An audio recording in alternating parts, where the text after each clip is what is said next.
Hoy vamos a ver la historia del templo y los esplendores del rey Salomón y la reina de Saba. La vez pasada estábamos hablando de todo lo que eran las regiones de la Arabia Feliz, de cómo se creó un gran reino ahí que era el que traía todas las mercancías de la calzada, de los inciensos y toda esa ruta que venía desde la India, desde la China, que traía las sedas, que traía la canela, que traía el sándalo, que traía todo eso. Y vimos cómo de ahí surgían pueblos que se conectaban con Canaán. Y hemos estado viendo las regiones por partes como si acercáramos la cámara. Entonces la tuvimos en Mesopotamia, luego la tuvimos en Canaán, luego la proyectamos hacia la Arabia Feliz en la situación de Yemen. Y vamos a ver, estamos viendo cómo se interconectan cada una de estas historias. Entonces cuando decíamos que Canaán era un pueblo corredor entre dos imperios, entre el imperio egipcio y el imperio mesopotámico, decíamos que en Canaán no podía presentarse una situación en la cual hubiera un imperio porque estaba en la mitad de dos imperios grandotes. Entonces lo único que podían hacer era comerciar con ellos y fue lo que hicieron durante muchísimo tiempo. Pero una vez se va a dar una situación perfectamente atípica y temporal que va a permitir la formación de un gran reino. Esa situación consiste en que Mesopotamia se encuentra en crisis y en que Egipto se encuentra en crisis. Al encontrarse Mesopotamia y Egipto en crisis, Canaán tiene un chancecito, que es lo que le pasa a la gente que está en la mitad de los imperios, que si los imperios entran en decadencia o entran en crisis, pues ahí le alcanza a tener un cuartico de hora. El cuarto de hora de la cultura cananea de adentro, habíamos dicho que en Canaán había dos culturas, la del mar, la que va por todo el Mediterráneo, que es la cultura de los fenicios, y que hay otra interior, que es la cultura que va hacia el desierto y el valle del río Jordán. Y habíamos visto cómo la del valle del río Jordán es donde están las tribus de Israel y de Judá, y habíamos hablado de las 12 tribus. Entonces, hay un momento en que en estas 12 tribus se presenta una coyuntura histórica y una coyuntura en la cual es posible para ellos establecer un reino, y un reino estable y prodigioso y resplandeciente, porque los dos grandotes que los rodean están en ese momento en crisis y están ocupados. Ese periodo en que ellos hacen su reino bonito es muy importante en el imaginario del pueblo hebreo, del pueblo judío, porque de ahí es que ellos proyectan su grandeza perdida. Es, digamos, como el mito en el cual ellos, la referencia, el imaginario, en el cual ellos fundamentan una parte importantísima de su fe, porque es en esa época y en ese tiempo donde se va a construir el templo y donde el arca va a encontrar un lugar. Entonces, de las tribus, de todas esas tribus, de la tribu de Benjamín, sale un rey que es Saúl. Y Saúl es el primero, digamos, que va a precedir a esta época de esplendor. Ahí ya se asientan, ellos ya han regresado de Egipto, hecho las 12 tribus, las 12 confederaciones. Después vamos a ver qué pasa con los que regresan de Egipto y con los que no. Porque ahí, digamos, ahí hay un montón de variantes que dan orígenes a diferentes formas de entender la religión.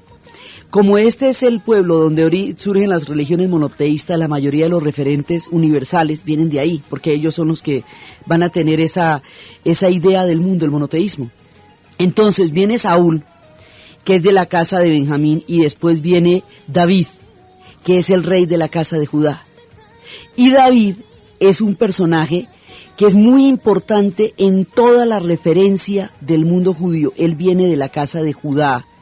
Él es ungido, David es ungido, y David es un personaje que tiene toda la fuerza de lo humano, de lo divino, de lo místico, de lo carnal. Era un personaje muy complejo, que tiene una cantidad de facetas, porque era un tipo de una gran justicia, pero también era un tipo de grandes pasiones. Entonces fue capaz de hacer cosas como mandar al esposo de Betsabé al punto más peligroso de la batalla para que lo mataran, para quedarse con ella, pero al mismo tiempo es el hombre más justo y más fuerte en su fe. Es un hombre que tiene una cantidad de facetas, es el que se va a enfrentar contra Goliat, es el que va a crear el mito, digamos, el imaginario Cuando decimos mito nos estamos refiriendo a puntos, digamos, dentro de la narración en los cuales un pueblo se refiere a sí mismo para entenderse. Él es el que va creando todo ese imaginario de la grandeza del pueblo judío. Entonces, él es el primero, él es el de la estrella, él es el que renueva el pacto, él es el que sella esa alianza una vez más, pero ya en tierra, ya no en las diferentes travesías, sino en tierra. Y él va a tener un hijo, que es Salomón. Este tiempo, el de Saúl, David y Salomón, es el tiempo más esplendoroso de la historia del pueblo judío en tierras de Canaán, en la antigüedad, porque ya después otra vez se recuperan los dos imperios y vienen por ellos y los deportan y les hacen todas las maldades, pero este es el momento en que están solitos floreciendo como cultura y como civilización. Y esa cultura y esa civilización están simbolizadas en estos tres, Saúl, David y Salomón. Entonces, Salomón va a establecer el primer templo. Entonces, el Arca de la Alianza, que era el sello del pacto de Yahvé con ellos, que era que contenía las tablas que Moisés les había entregado a ellos en el monte Sinaí. El Arca de la Alianza la mantenían en tiendas de campaña. Ahora, el Arca de la Alianza va a estar en el templo. Va a tener un lugar donde va a habitar y va a morar el arca, y es en el templo. Y Salomón va a construir un templo porque ya hay suficiente estabilidad para ello. Va a construir un templo tremendo, y era lo que hablábamos, que no podía tener cortado metal. O sea, las piedras no podían ser tocadas por el metal, porque eran piedras sagradas. Entonces había que ver cómo se solucionaba el problema de tallar y pulir las piedras sin utilizar instrumentos metálicos.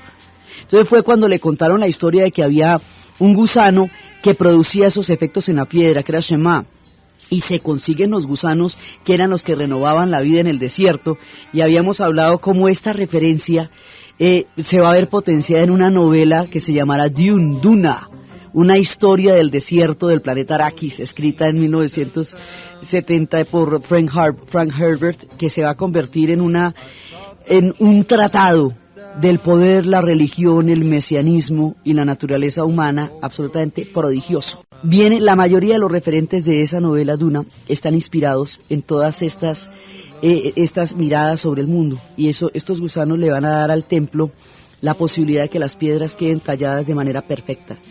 Y el templo se va a crear con todo el lujo, y el templo va a ser absolutamente esplendoroso.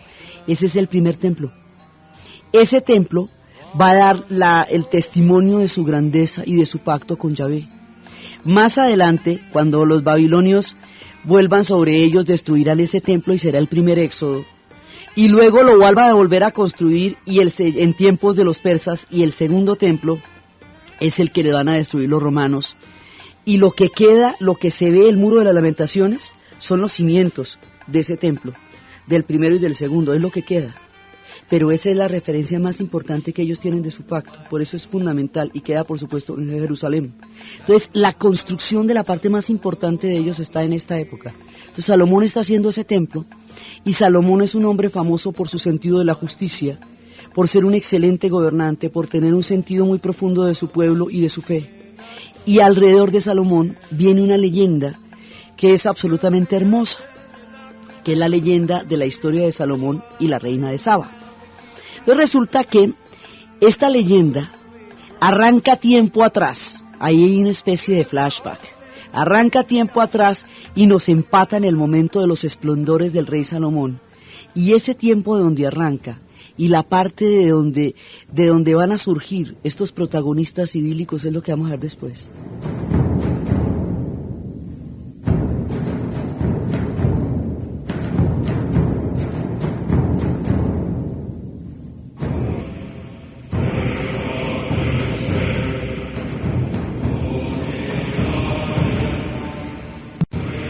Salomón, hijo de David, y David siendo él el símbolo del arte universal, siendo el David de Miguel Ángel, siendo uno de los grandes inspiradores del arte del Renacimiento y de todo el arte religioso, su hijo Salomón va a continuar la grandeza y la va a convertir en el templo.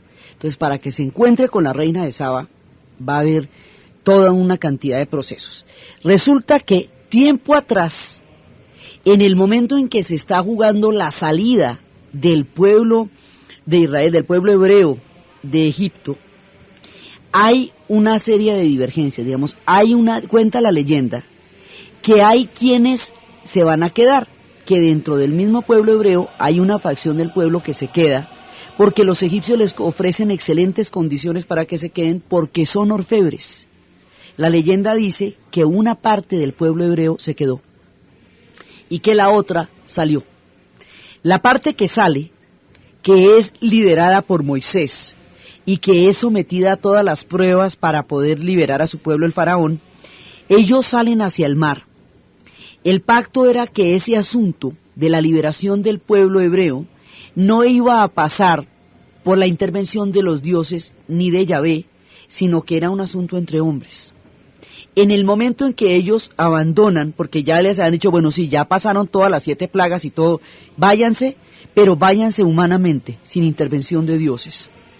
Y resulta que ellos se van, en el momento en que, y el ejército los persigue, el ejército egipcio, cuando el mar Rojo se abre y ahoga al ejército egipcio, y los israelitas, los hebreos logran pasar al otro lado, y empiezan toda la travesía por el Sinaí, que va a durar 40 años hasta Canaán, hasta la tierra prometida, y Moisés los va llevando por el camino y va dando las leyes que van a establecer el pacto y a sellar el pacto de Yahvé con su pueblo una vez más.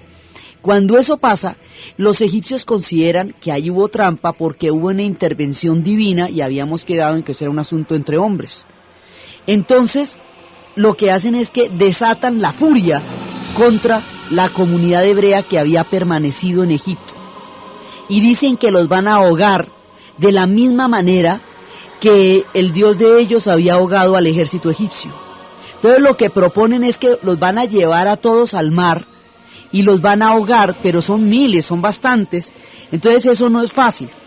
Entonces como no pueden, van a hacer una cosa, van a buscar una piedra altísima, una peña, y los van a despeñar.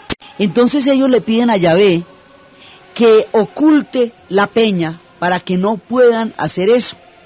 Y Yahvé crea una tormenta de arena, y columnas de arena se van levantando mientras los egipcios los van tratando de llevar hacia la peña y de llevar hacia el mar. Y las columnas de arena ejercen el mismo efecto sobre los egipcios de dispersión que si hubiera sido una tormenta de agua prácticamente, porque no hacen visibles a los del pueblo hebreo. Entonces el pueblo hebreo queda abandonado a su merced porque los egipcios finalmente se cansan y se devuelven y los dan por perdidos en el desierto. Dicen, los dejamos para que los devorara el desierto y la arena los ahogó. Como la consigna era ahogarlos y ellos vieron esas gigantescas tormentas de arena, entonces consideraron que bueno, ya los dieron por ahogados entre la arena y la voracidad del desierto. Y se devuelven y se van para Egipto. Entonces, esta parte del pueblo hebreo que queda vagando por el desierto, va a llegar por ese camino, porque estamos arrancando de Egipto. Entonces, si usted se va moviendo por allá, puede llegar fácilmente a los reinos que van a ser Etiopía y Nubia, que es lo que queda en la margen oriental, hacia el oriente del Nilo. Ahí hay una zona que es toda la parte de Egipto. Esa parte de Egipto colinda con Etiopía, colinda con Sudán y con Somalia. Eso es lo que llaman el Cuerno del África, y el Cuerno del África es el que empata con Yemen, y el que está entre el que divide esa porción de tierra es el Mar Rojo. Entonces ese reino es donde transcurre esta parte de la historia. Entonces ellos van a encontrar una colina, una meseta, y van a ser felices durante mucho tiempo, van a quedar libres de la presión del imperio egipcio, pero ellos no van a llegar al Sinaí ni van a llegar a Canaán. Ellos se quedan ahí, y ahí van a practicar su fe, y ahí van a estar. Y resulta que, con el tiempo y con la buena vida, se olvidan de Yahvé. Entonces hay un dragón que existía en esa meseta, y tomaron al dragón como divinidad, y se dedicaron a adorar al dragón. Entonces, y andaban contentos de la vida. Entonces, un personaje de ellos va a viajar y va a encontrar de nuevo la fe. Ese personaje va a salir de este reino y va a ir hasta va a llegar hasta donde es Canaán y va a conocer otra vez la fe de Yahvé. Y sabe que tiene que volver a restaurar la fe de Yahvé para que no pierdan su camino original. Entonces, Angebo, como se llama el personaje, hace un viaje larguísimo, llega a Canaán, conoce Jerusalén, estará en contacto con la fe de Yahvé y regresa. Él se va a casar con una mujer que se llama Raquel y la adora. Entonces le dice, mire Raquel, vamos a devolverle a este pueblo la fe en Yahvé.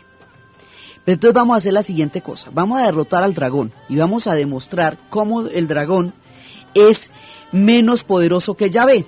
Entonces dicen que él se ofrece en quedarse una noche completa frente al dragón y que lo va a derrotar, porque él viene en nombre de Yahvé.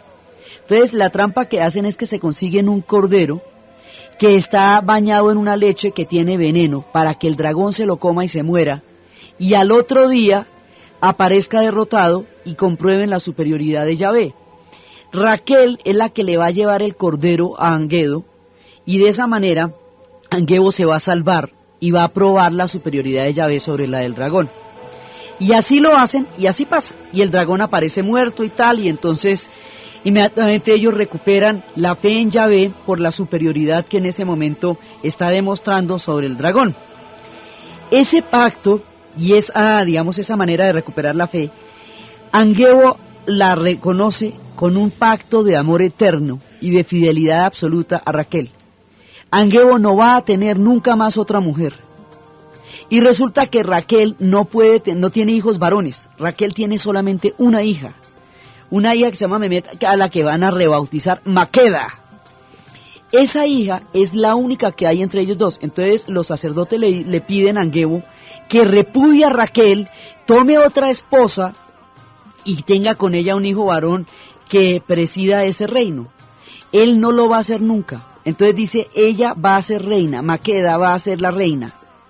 Y eso no tiene discusión. Entonces los sacerdotes dicen, bueno, pero entonces para que Maqueda sea la reina, tiene que prestar el juramento de que siempre va a ser virgen, que nunca se va a enamorar, para que su amor no le vaya a costar la libertad al reino. Y esos son los reinos de Saba, que son los que quedan entre Etiopía, Sudán y Yemen, entre el Cuerno de África y la Arabia Feliz. Ahí es toda esa parte, es ese reino, que es lo que va a ser todo el reino de Saba. Entonces Maqueda queda condenada a la soledad, y Maqueda, como no va a poder amar, desarrolla por un lado unas leyes súper progresistas sobre las mujeres, sobre las relaciones, pero por el otro lado es una mujer terriblemente dura, porque es una mujer a la que no ha tocado el amor. Entonces le pasa lo que le pasaba, digamos, como la decisión que tomaba Isabel I cuando decide convertirse en un símbolo para poder guiar a Inglaterra. Ella en sí misma es un símbolo, Maqueda, aunque ni siquiera lo haya podido elegir. El juramento pesa sobre ella y a ella la obligaron a cumplir esa promesa sin preguntarle si le interesaba o no. Entonces Maqueda lo que va a hacer es conquistar y conquistar territorios y territorios y territorios y mandar inmisericordiamente a los hombres a la guerra, y va a expandirse y ese reino va a ser muy grande por eso. Pero es una mujer muy dura, es una mujer de piedra, porque no está tocada por la dulzura del amor. Entonces, en una ocasión, la va a conocer el rey Salomón. Y cuando la ve, queda flechado, porque era absolutamente preciosa. Y cuando ella ve al rey Salomón, queda absolutamente maravillada. Pero ella tiene un juramento que los sacerdotes han hecho sobre ella, y no puede prestarse al amor. Entonces Salomón se inventa una manera de burlar ese juramento y de hacerla revocar esos votos. La invita al templo, la invita a Jerusalén, y le dice que ahí hay fuentes sagradas en el templo, y que ella no puede beber de ninguna de las fuentes sagradas. Y una noche le da todo el vino del mundo. Entonces al otro día, la reina de Saba, Maqueda, se levanta con un guayabo que se muere, con una sed total. Entonces bebe de las fuentes sagradas del templo. Y él le dice, no puedes beber de eso porque yo te dije que no podías. Entonces mira, vamos a hacer una cosa. Yo te perdono por haber bebido de estas fuentes, si tú te perdonas a ti misma por haber jurado no conocer nunca el amor. Entonces ella se perdona a sí misma, de esa, digamos, la pone en una deuda con él, para que al estar en deuda con él, pague la deuda revocando los votos que había adquirido de castidad eterna con los sacerdotes. Y así logra, digamos, ahí entre una cosa y otra, logra que ella revoque los votos. Entonces cuando ella revoca los votos, se pegan el amor más maravilloso del mundo, y dicen que de ahí es que viene el Cantar de los Cantares, que eso se lo escribe él a ella, y es toda una oda al amor, y esta mujer florece con el amor, y su reino se ve esplendoroso y maravilloso, porque el amor de ella va a florecer su reino. Ahora, ellos tienen un pacto en el cual ninguno de los dos reinos se va a fusionar. Ella seguirá viviendo en Saba, y él seguirá viviendo en Jerusalén, él en Canaán y ella en Saba, tranquilamente. Ellos se ven y se consienten y todo eso, pero ninguno de los dos va a ceder su reino, y él, digamos, para estar con ella, no le pide a ella que entregue su reino. Entonces logran birlar la promesa, pero mantener la esencia, que era que el reino de Saba se mantuviera intacto y no pasara a ser un reino vasallo de ninguno. Entonces ahí logran, digamos, un acuerdo bien interesante. Entonces es cuando se empiezan a cantar todos estos versos, y él le dice: qué hermosa eres, amada mía, tus ojos son como palomas, y ella le contesta: qué hermoso eres, amado mío, qué agraciado, nuestro pabellón está lleno de verdes, las vigas de nuestra casa son el cedro, nuestros artesanados el ciprés, y empiezan a contarse todas las historias de amor. Dime tú, amado de mi alma, ¿dónde pastoreas? ¿Dónde sasteas al mediodía? No vengo yo a extraviarme tras los rebaños de tus compañeros. Si no lo sabes, oh hermosa de todas las mujeres, sigue las huellas del rebaño y apacienta tus cabritos, cubre las madejadas de los pastores. Y ellos se van buscando, y se van buscando por entre el amor, y van resaltando la impresionante belleza del otro, y la voz de mi amado, vedle que llega, saltando por los montes, triscando por los callados, y él le dice: levántate ya, amada mía, hermosa mía, y ven, ya ha pasado el invierno, y han cesado las lluvias, y se muestran en la tierra los brotes floridos, ya ha llegado el tiempo de la poda, y se deja oír en nuestra tierra el arrullo de la tórtola. Y es muy poético, es de las cosas más bonitas, es el Cantar de los Cantares, que cuenta la leyenda, que es lo que él le escribe a ella, por ese amor tan hermoso que van a tener, y florecen los dos reinos en el increíble y apasionado romance de ellos dos, y el amor la asoma a toda la belleza interior, y a toda la ternura, y a toda la esplendor que esta mujer había tenido desde siempre, pero que al no tocarla el amor no había podido nunca sacar a la luz. Salomón hace eso por ella, y ella lo hace inmensamente feliz. Ellos dos tienen un hijo. El hijo se va a llamar Menelik. Y Menelik, el que se conoce a sí mismo, el que se parece a sí mismo, es el fruto del amor de ambos. Entonces hay una cantidad de leyendas sobre Menelik, porque dicen que lo habían disfrazado para que no lo reconocieran, para poderlo salvar. Y Menelik va a ser el descendiente, digamos, de Menelik viene toda una estirpe que va a tener toda una procedencia histórica, de donde van a salir los leones de Judá y de donde va a salir Haile Selassie. De ahí viene otra importante rama de esta fe que está surgiendo en estas tierras. Menelik es hijo de la reina de Saba y del rey Salomón. Salomón viene de la tribu de Judá. Esa es su estirpe, la de David y la de él, y es parte de toda la grandeza de la tribu de Judá. Menelik es hijo de ambos. Entonces, de Menelik se va a derivar una estirpe que va a desembocar en la figura de Haile Selassie.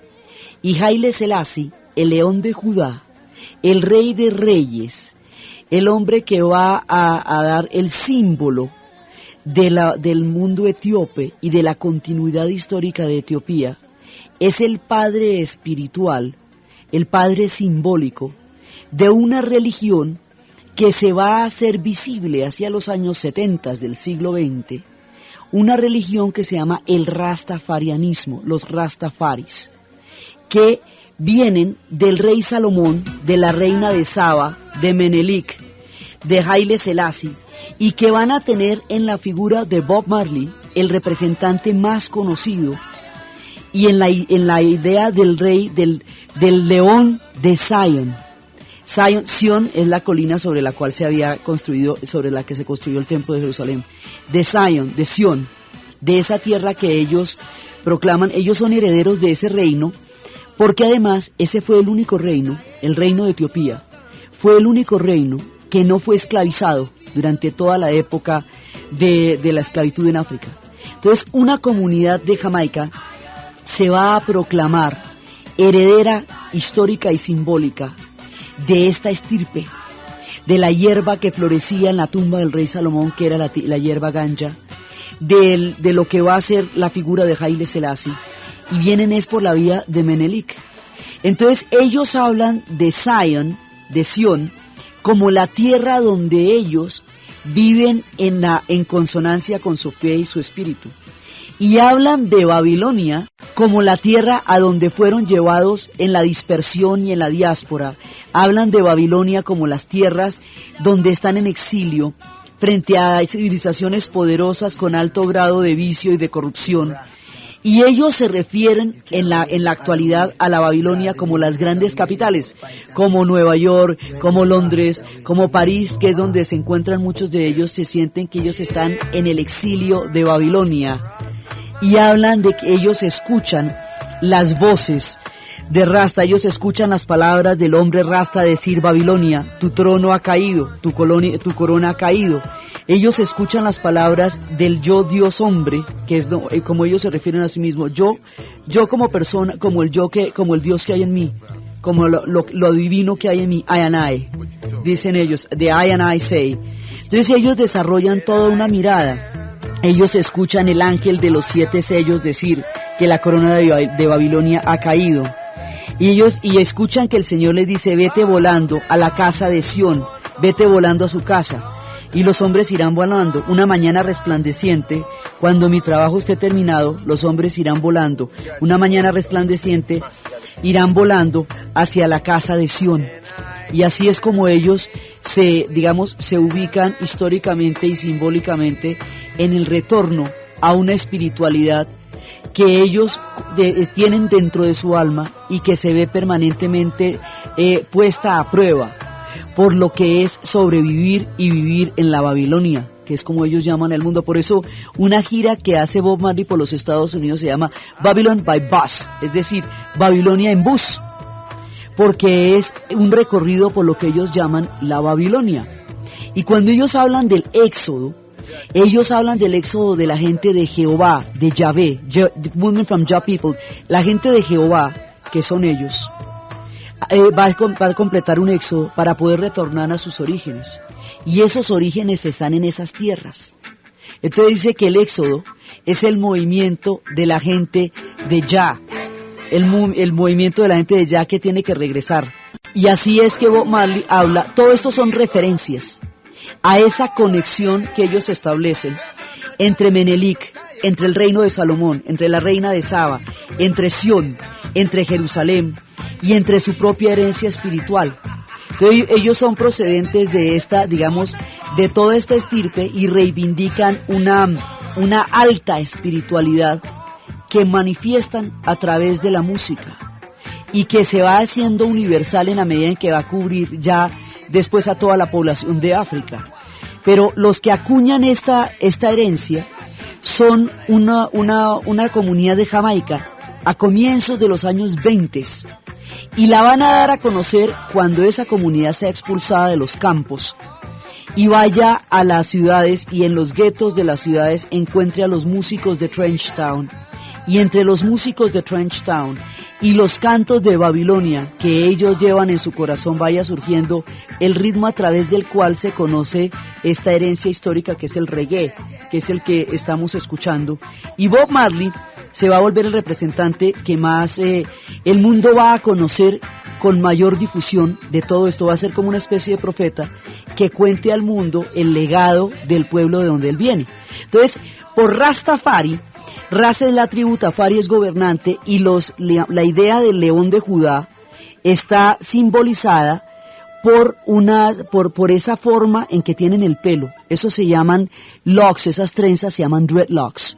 Dread porque significan temor, porque implican temor, porque son gestos guerreros y son gestos de valor, porque hacen al león de Sión. Entonces esos rastafaris, las rastas, digamos que es la manera como llevan el pelo, es toda esa simbología del león de Judá. Y Jerusalén, ellos lo reivindican como parte de su herencia. Esto que estamos escuchando ahorita es Alpha Blondy. Él es de Costa de Marfil. Esto tiene una universalidad tan grande que lo mismo se puede encontrar en Sudáfrica, como en Costa de Marfil, como en Jamaica, como en Trinidad. En todas partes, porque el canto se fue universalizando y se fue identificando con las comunidades negras en el mundo, porque todas las comunidades negras tienen unos exilios grandísimos por la esclavitud. Entonces ellos empiezan a buscar como un canto universal que los ponga en contacto con esa herencia espiritual que viene de Menelik.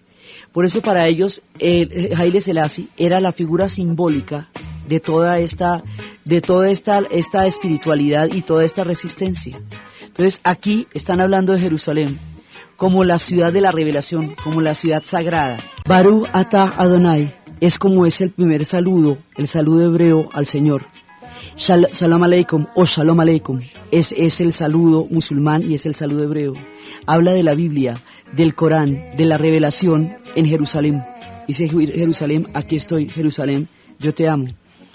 Esto, para ellos, todo este principio entre el rey Salomón y la reina de Saba da origen a toda esta estirpe que por un lado tiene toda la simbología judaica y por otro lado es el comienzo del cristianismo ortodoxo etíope, que es una de las escuelas cristianas más antiguas que hay. Entonces de este tronco sale toda la herencia cristiana etíope y sale la herencia judía, y de esos dos troncos es que se reivindican los rastafaris herederos.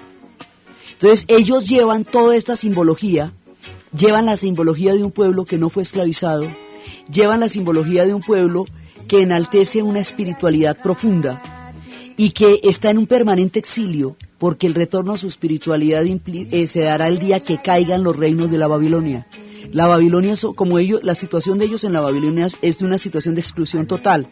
Ellos comparan la situación de ellos en las grandes capitales del mundo actual con la situación del pueblo judío cuando va a ser llevado a Babilonia después de toda esta época del esplendor del templo, y ahí va a haber un éxodo grandísimo y estos pueblos van a quedar en situación de marginalidad y de exclusión en las tierras de la Babilonia. Por eso ellos se refieren a la Babilón como las civilizaciones actuales. Entonces todo este espectro sale del rey Salomón y la reina de Saba, encarna en la figura de Haile Selassie, sobre todo en el momento en que Mussolini invadió Etiopía y masacró a un pueblo totalmente inerme en las posprimerías de lo que sería la Segunda Guerra Mundial. Y estos pueblos sacan todo, digamos, todo un orgullo histórico a través de la gestualidad de los Dreads, a través de la tribu de la Ras, a través del líder de Tafari y a través de su pertenencia histórica y espiritual a Etiopía. Entonces, esas son parte, digamos, de los legados universales. De aquí sale el cristianismo ortodoxo, de aquí sale una herencia etíope, de aquí sale el movimiento rastafarista, y ahí, en 1970, van a encontrar en Etiopía, en un estado muy, digamos, en un estado muy primitivo de convivencia, pero muy alto a nivel simbólico, a una población de judíos negros que se llamarán los falashas. Y cuando llegan los rabinos a mirar las condiciones de vida y de simbolismo de los falashas, encuentran que estos judíos etíopes falashas de rostros negros comen la comida kosher, escriben en un hebreo que es el de los manuscritos del Mar Muerto, cumplen toda la ortodoxia judía y tienen toda la herencia intacta y tienen la celebración de crear columnas de arena hacia los cielos como una manera de emular esa época en la que el pueblo hebreo estuvo vagando por el desierto y estuvo tratando a través de la arena. Yahvé los protegió de los egipcios y los dejó vivir en el desarrollo de su propia historia. Después del reinado de Salomón va a haber una profunda división al interior de las tribus, porque las 10 tribus no van a reconocer más hegemonía proveniente de la tribu de Judá. Entonces las 10 tribus se agrupan y las 10 tribus son Israel, ¿cierto? Y la otra es Judá. Entonces las 10 tribus en su conjunto, acuérdense que estas tribus habían llegado como una confederación cuando salieron de Egipto y atraviesan el Sinaí y llegan a la Canaán, la tierra prometida. Ahí ya llegan las 12 tribus como una confederación. Entonces la tribu de Judá es la que va a producir a David y a Salomón. Después de Salomón ellos ya no aceptan otro descendiente de la tribu de Judá. Se produce una división, ya el reino unificado solamente duró el tiempo de Saúl, David y Salomón. Después de Salomón el reino ya no se va a unificar, se va a dividir en la tribu de Israel, que era la que había venido de Jacob y sus hermanos, y la tribu de Judá. Las 10 tribus que conforman la de Israel van a ser, pronto ya los imperios se recuperan, esta etapa de esplendor y de florecimiento se va a ver de nuevo amenazada por los 2 imperios que siempre los amenazan a ellos. Entonces los asirios van a llegar sobre esas 10 tribus, sobre la parte de Israel, y se las van a llevar. Acuérdense que los asirios deportaban a la gente, se las llevan, los deportan, los hacen mezclarse con otra gente. Esas son las tribus perdidas, muchas no regresarán. Inclusive los pashtuns en Afganistán se reclaman herederos de las tribus perdidas de Israel, en el tiempo en que los asirios los llevaron hacia los rumbos de Mesopotamia y el Asia Central. Entonces llegan los asirios y se los llevan y queda la de Judá. Las otras están dispersas por toda la deportación asiria. Ahora, los asirios deportan a la gente y traen otra gente y la ponen donde estaba esa para armar tropel. Sí, básicamente eso hacían los asirios, por eso los odiaban tanto. Entonces traen otro pueblo de lejos y lo ponen ahí donde estaban las 10 tribus. Ese pueblo son los samaritanos. Entonces los samaritanos vienen de otra parte, también participan de la fe judaica, pero tienen otros cultos y tienen otros centros, y por eso no va a haber muchas divergencias entre ellos, y ahí es donde vienen los samaritanos. Los samaritanos fueron un implante puesto por los asirios, traído de tierras lejanas, mientras se llevaron a todo el combo de las 10 tribus. 150 años después, van a llegar los babilonios, y se van a llevar a la tribu de Judá, que era la que estaba ahí, la única que había logrado permanecer en esa tierra y bajo ese templo.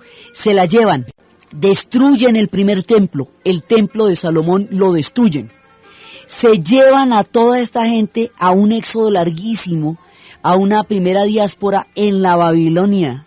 Y allá en la Babilonia van a permanecer en condiciones muy difíciles, hasta el tiempo en que Darío de Persia invada la Babilonia, libere al pueblo judío y le dé permiso de retornar de nuevo a Canaán, de reconstruir el templo, que es el segundo templo, y de poder volver a vivir en su tierra. Ese segundo templo va a permanecer allí hasta cuando se enfrenten a los romanos, que esa será, digamos, la última batalla antes de la gran diáspora. Pero hay una primera diáspora que es esta de la Babilonia, y ellos van a llegar inclusive hasta Hispania, hasta la península ibérica.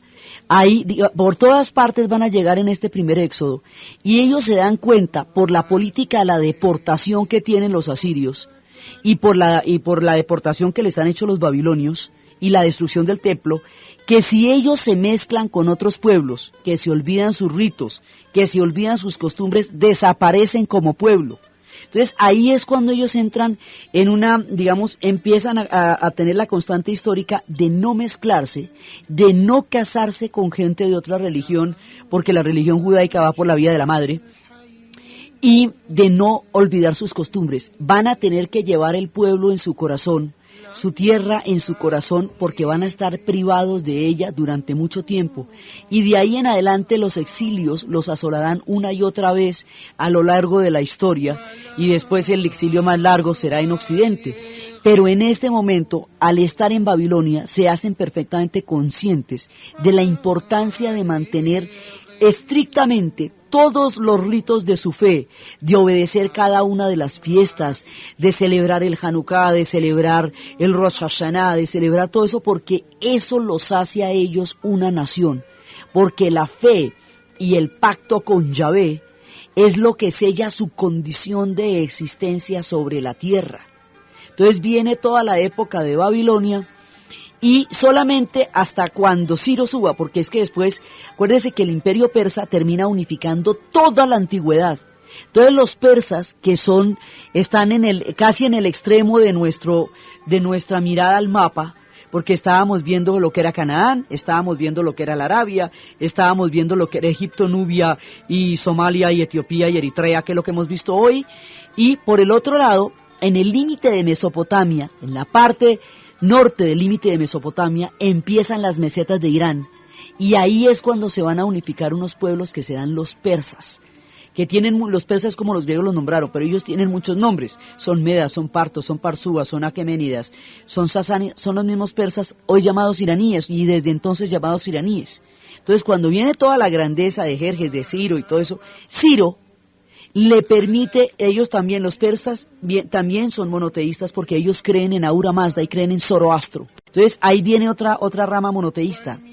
Entonces el monoteísmo como concepto se va a formar en el Medio Oriente entre todos estos cruces de Zoroastro, con Yahvé, con Alá, todos estos pueblos van a crear y después de ahí sale el cristianismo y de ahí sale el islam, pero el monoteísmo surge ante el mundo en esta zona.